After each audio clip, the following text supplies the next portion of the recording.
ओम नमः सिद्धेभ्याम। पंडित तोडरमल स्मारक भवन के इस भव्य और गरिमामय सभा मंडप में आप सभी आत्मार्थी भाई बहनों का हार्दिक स्वागत है।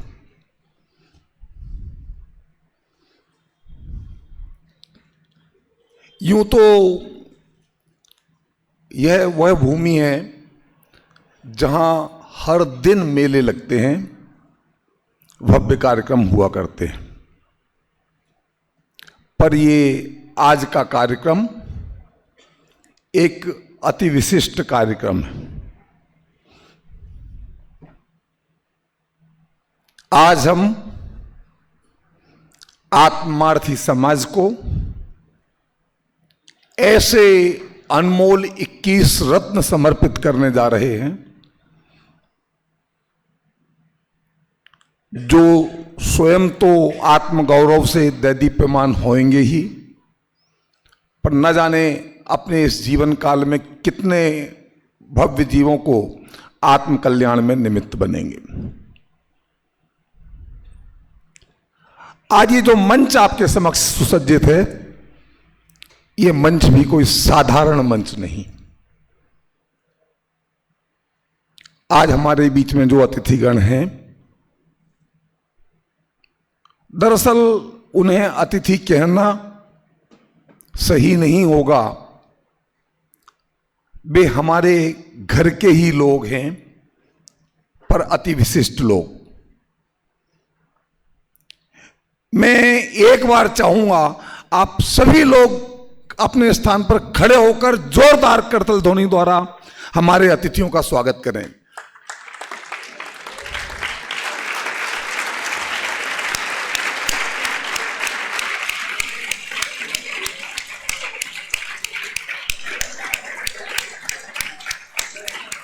बहुत बहुत धन्यवाद।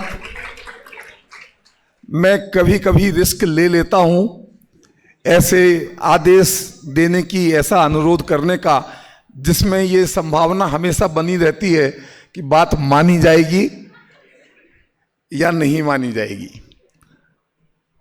मुझे पता लग जाता है कि मेरा उदय आज कैसा चल रहा है।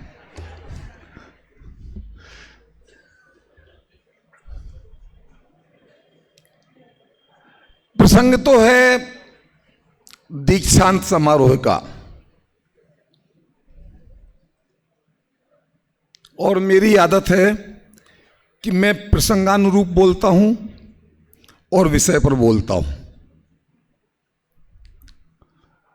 परंतु उत्तरदायित्व ऐसे होते हैं जो कभी कभी विचलित कर देते हैं, और इसलिए मैं आपकी कल जो आपने मांग की थी कि कोई नीति वाक्य बताओ, वह जरूर बताऊंगा, पर उससे पहले मैं आपको एक गौरवशाली इतिहास की यात्रा करवाना चाहता हूं।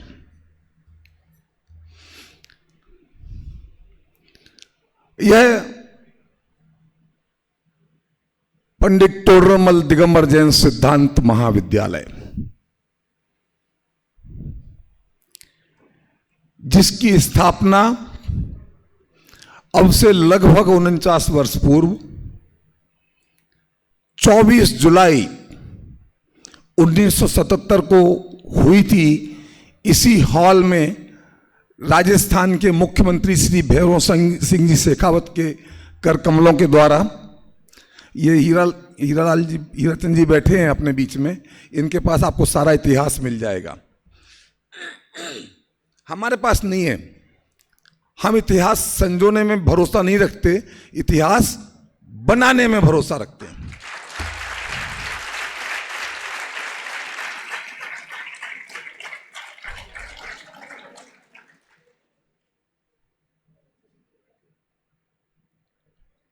आज यह महाविद्यालय जो रूप ले चुका है, क्या कभी आपके मन में यह जिज्ञासा पैदा नहीं होती कि आखिर इस महाविद्यालय का उद्भव हुआ कैसे?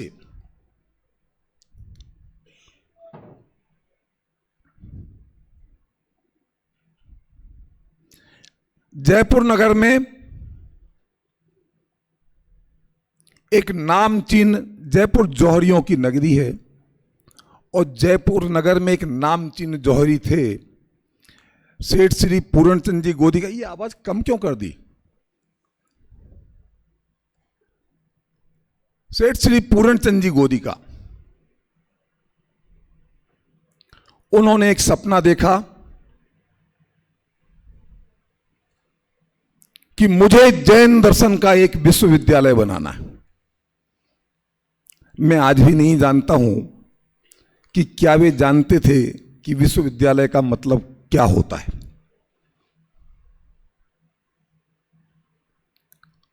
वहां दूर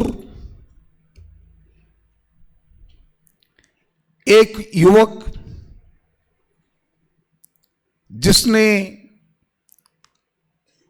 अपनी जीवन की यात्रा समाज द्वारा संचालित महाविद्यालयों में अध्ययन करके संपन्न की थी, उसने भी एक सपना देखा था। आपके भी मन में कभी कभी विचार आते होंगे ना कि अगर जरा ऐसा होता तो अच्छा होता। इन लोगों के दिमाग में ये बात क्यों नहीं आती, ये लोग ऐसा क्यों नहीं करते? आता है ना, आपके दिमाग में आते होंगे ना। आप लोगों की कृपा है कि जो बात आपके दिमाग में आती हैं वो हम तक नहीं आती हैं। आपने हमें निश्चिंत कर रखा है। तो वे भी सपना देखा करते थे कि यदि कभी मुझे मौका मिला तो मैं एक ऐसा महाविद्यालय बनाऊंगा। उनका नाम था हुकमचंद भारेल।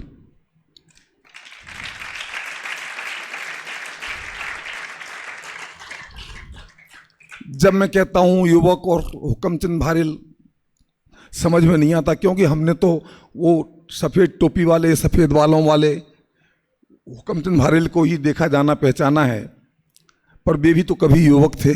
जब वे यहां आए थे टोडरमल स्मारक में, तब 32 साल के थे। और संयोग कि वे दोनों स्वप्न दृष्टा एक स्थान पर आकर के मिले और इस महाविद्यालय की स्थापना का सूत्रपात हुआ। पर इतनी आसानी से नहीं हो गया। मुझे याद है दादा ने महाविद्यालय की स्थापना की चर्चा सन 1970 के आसपास शुरू कर दी थी, क्योंकि मुझे वो प्रसंग याद है कि जब सोनगढ़ में परमागम मंदिर बनने की बात चल रही थी और उस समय पूज्य गुरुदेव श्री को बताया गया कि उसका बजट, परमागम मंदिर का बजट 3.5 लाख में बन जाएगा, तब दादा ने कहा था कि यदि 3.5 लाख रुपए मुझे दे दिए जाएं तो आप तो ये पत्थरों पर समय सार पंचपरमागम लिखवाना चाहते हो, मुझे मिल जाएं तो मैं इन बच्चों के माथे पर पंचपरमागम लिखवा दूंगा।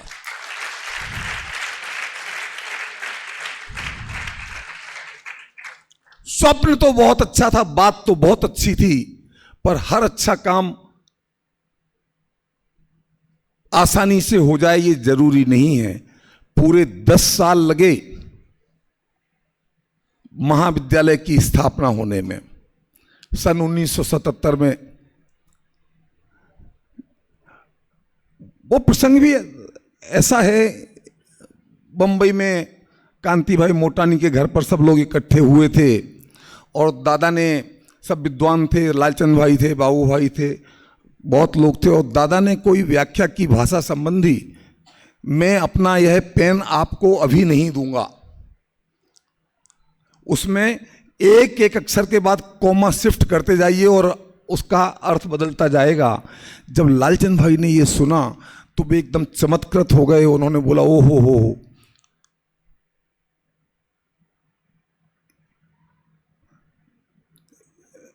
तब दादा ने मौका देखा और उन्होंने कहा कि आप चाहो तो मैं ऐसे विद्वान, सैकड़ों हजारों विद्वान तैयार कर सकता हूं। और उन्होंने कहा कि नहीं, होना ही चाहिए, और वहां पर सूत्रपात हुआ। पर इतना आसान थोड़ी होता है। अगर एक कप चाय बनानी हो तो 10 चीजें इकट्ठी करनी पड़ती हैं, कोई एक चीज से चाय नहीं बन जाती है। गोदिका जी ने अपना भवन समर्पण कर दिया। दादा तो पढ़ने पढ़ाने वाले आदमी थे, पर जब विद्यालय चलेगा, छात्रावास चलेगा, तो कोई व्यवस्था करने वाला भी तो चाहिए ना। तो हमारे संस्थापक महामंत्री नेमीचंद जी साहब पाटनी, उन्होंने अपना घरबार और कारोबार छोड़कर के यहां डेरा जमा लिया। आप कल्पना कर सकते हो स्मारक में कहां रहते होंगे नेमीचंद जी पाटनी। वे स्मारक के सबसे बड़े अधिकारी थे, तो सबसे उत्कृष्टतम जगह होनी चाहिए ना जहां भी रहते हो। कोने में वो एक रूम है ना जिसमें बोरिंग वाला कुआं है, उस सकड़े से रूम में वे रहते थे। और उन्होंने अपना पूरा जीवन इस बात की जिम्मेदारी ले ली कि मैं संभालूंगा। भवन मिल गया, व्यवस्थापक मिल गया, स्वप्न दृष्टा मिल गए, परंतु इन सब से महाविद्यालय नहीं चला करते, क्योंकि महाविद्यालय में भोजन भी चाहिए, वस्त्र भी चाहिए। धर्मरत्न पंडित बाबूभाई मेहता, उन्होंने इस बात की जिम्मेदारी ली, इसकी चिंता मत करो, इस महाविद्यालय का जितना भी खर्चा होगा आजीवन लेने की जवाबदारी हमारी। वे कुंद कुंद कहान दिगंबर जैन तीर्थ सुरक्षा ट्रस्ट के अध्यक्ष थे, और कुंद कुंद कहान दिगंबर जैन तीर्थ सुरक्षा ट्रस्ट ने आजीवन इस महाविद्यालय का संपूर्ण खर्च उठाने की जिम्मेदारी उठा ली। और इस प्रकार इस महाविद्यालय की स्थापना का मार्ग प्रशस्त हो गया।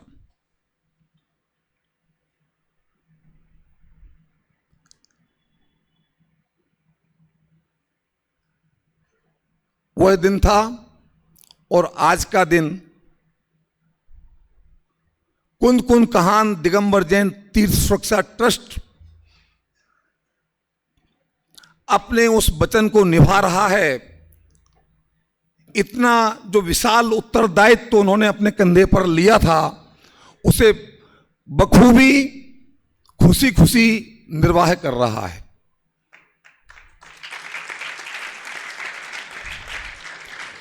जिस दिन महाविद्यालय का जन्म हुआ था, पहले बैच में 13 विद्यार्थी थे। अगर 13 भी हर साल जुड़ते तो कितने हो जाते 5 साल में? 65। पर यहां तो हर साल विद्यार्थियों की संख्या भी बढ़ती गई। जब संख्या बहुत बड़ी हो गई, कुंद कुंद कहान सुरक्षा ट्रस्ट भी उन दिनों अपने प्रारंभिक अवस्था में ही था। सन 1974 में उसकी स्थापना हुई थी।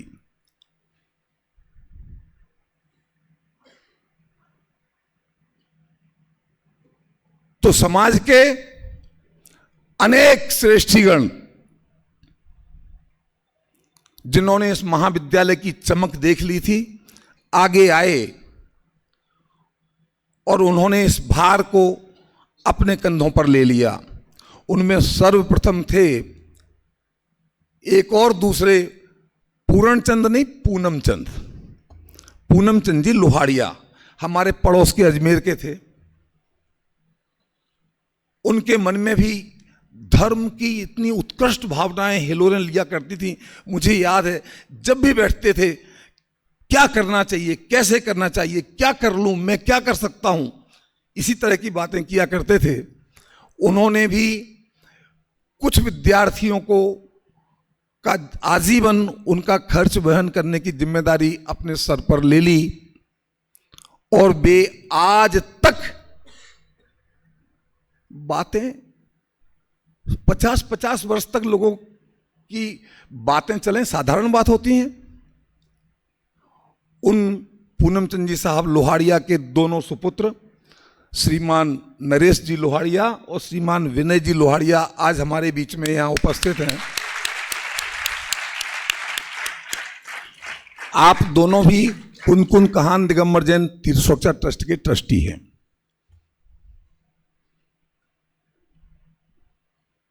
अनेक लोग जुड़े, कलकत्ता के राजमल पाटनी परिवार के लोग, उन्होंने 15 विद्यार्थियों की जिम्मेदारी अपने सर पर ले ली।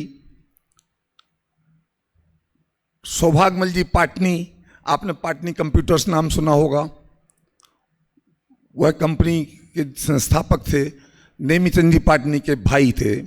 उन्होंने 15 विद्यार्थियों की जिम्मेदारी अपने कंधों पर, 25 विद्यार्थियों की जिम्मेदारी अपने कंधों पर।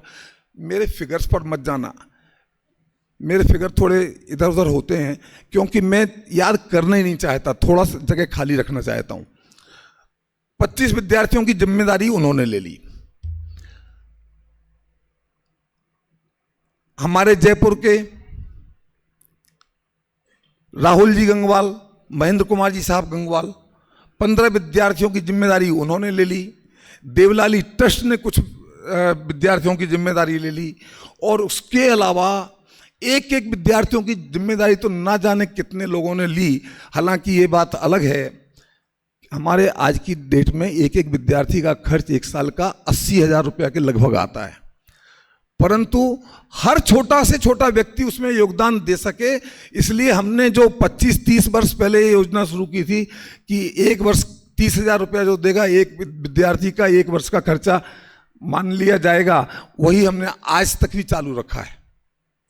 ऐसे न जाने कितने लोगों का सहयोग मिला, क्या हुआ, कैसे हुआ, परंतु ये रथ आज यहां तक आ पहुंचा है और अब हम स्वर्ण जयंती मनाने के कगार पर खड़े हैं।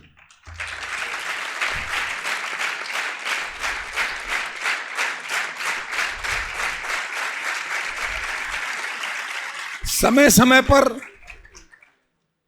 समय पर कुन कहान, जैसे जैसे उनकी क्षमता बढ़ती गई, उनका सहयोग बढ़ता गया, और अभी भी वे हमारे को 75 विद्यार्थियों का पूरा संपूर्ण खर्च इसमें प्रदान करते हैं। और कुन कहान ट्रस्ट सिर्फ महाविद्यालय ही नहीं चलाता है, वह मुमुक्षु समाज की बहुत बड़ी संस्था है, और उसे हर गांव के स्वाध्याय भवन बनाने में उसमें सहयोग देना है। मुमुक्षु समाज में हमारे अलावा और 4-5 विद्यालय चलते हैं, उन्हें भी सहयोग प्रदान करना है, और अनेक प्रकार की गतिविधियां हैं। भाई साहब हमारे कुन कहान के महामंत्री श्रीमान महिपाल जी हैं, वे बताएंगे। इतनी सारी योजनाएं उनके कंधे पर होने के बावजूद वे कुन कहान, इस महाविद्यालय के प्रति उनका इतना स्नेह और समर्पण है कि वे हमारे पीछे पीठ बल के रूप में खड़े हुए हैं। आज हमारे आग्रह पर अनेक वर्षों के बाद में कुन कहान दिगंबर जैन तीर्थ सुरक्षा ट्रस्ट के 6 ट्रस्टी हमारे बीच में उपस्थित हुए हैं, और इन सबके सिरमौर आदरणीय वसंत भाई जी दोषी, सचमुच अगर उनका स्वास्थ्य अनुकूल होता तो वे आज हमारे बीच यहाँ होते। वे भले यहाँ नहीं आए हैं, परंतु वे बंबई में बैठे हुए ऑनलाइन यह कार्यक्रम देख रहे हैं। उनका संदेश हमें मिला है, हम उसे शीघ्र ही चलाएंगे। जब उनका संदेश हम प्ले कर रहे हो तब 5 मिनट पहले बता देना।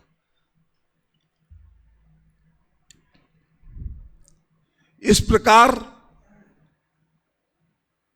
पंडित टोडरमल स्मारक ट्रस्ट और कुन कहान दिगंबर जैन तीर्थ सुरक्षा ट्रस्ट द्वारा संस्थापित यह महाविद्यालय दिन रात अपनी गतिविधियां का विस्तार करते हुए आकाश का एक दैदीप्यमान नक्षत्र बन गया है। और जैसा कि आपको ज्ञात ही है, जिसकी प्रसव विकास की पीड़ा समकालीन लोगों को भोगनी पड़ती है। महाविद्यालय विकास कर रहा है तो उसमें और लोगों का जो योगदान होगा सो होगा, परंतु आप लोग जो यहां बैठे हैं ना, इनका योगदान सबसे बड़ा है। इनकी कीमत पर यह महाविद्यालय बन रहा है। तकलीफें ये उठा रहे हैं, पर इनके माथे पर सिकन नहीं है, क्योंकि ये उनकी भावनाएं तीव्रता से जोर मार रही हैं कि ठीक है, हम 4 दिन तकलीफ में निकाल लेंगे, परंतु आगे आने वाले हमारे भाई सुख सुविधा का उपयोग करते हुए यहां पर रह करके साधना अपनी पूरी करेंगे।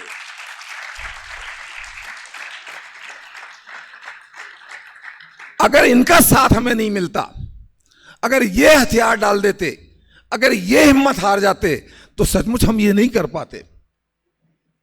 परंतु जैसा कि मैंने बताया, तकलीफ भी होती होगी, अच्छा बुरा भी लगता होगा, परंतु ये लोग हमें डिस्टर्ब नहीं करते, हमारा तो सदा उत्साह ही बढ़ाते हैं। ऐसे हैं हमारे ये रत्न।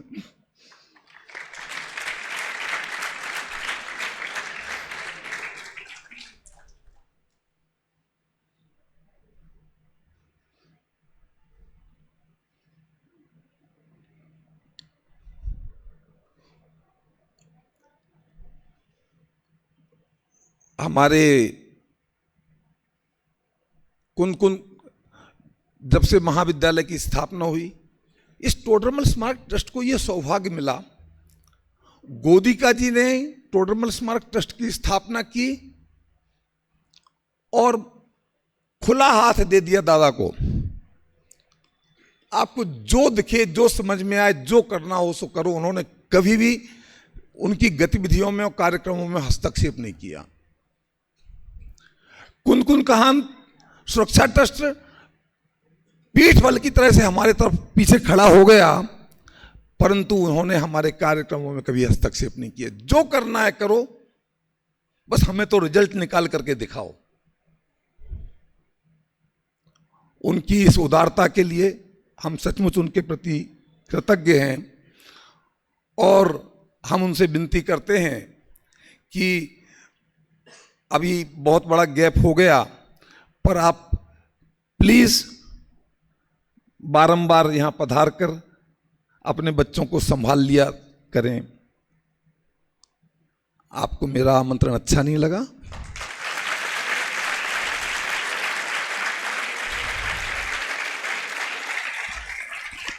और अब मैं वो नीति वाली बात करता हूं।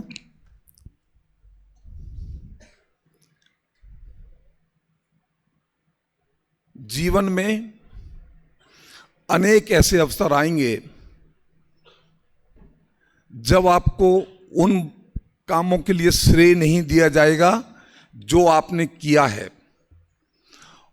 और आपको उन वस्तुओं के लिए लांछित किया जाएगा जो आपने नहीं की हैं, और हर बार आपको अपने आप को निरपराध और निर्दोष साबित करने का अवसर नहीं मिलेगा। आपके पास साधन भी नहीं होंगे, और आप सक्षम भी हों, साधन भी हों, परंतु आप एक अकेले होंगे और गंदगी फैलाने वाला पूरा समाज होगा। किस किस को जवाब दोगे? किस किस का मुंह रोकोगे? और अगर यही करते रहोगे तो दूसरा काम कब करोगे जिसके लिए जिंदगी हमने समर्पित की है? नहीं कर सकते। इसलिए भाई, हमें किसी का जवाब अपनी जबान से नहीं देना है, हमारे कृत्यों से उसको जवाब देना है।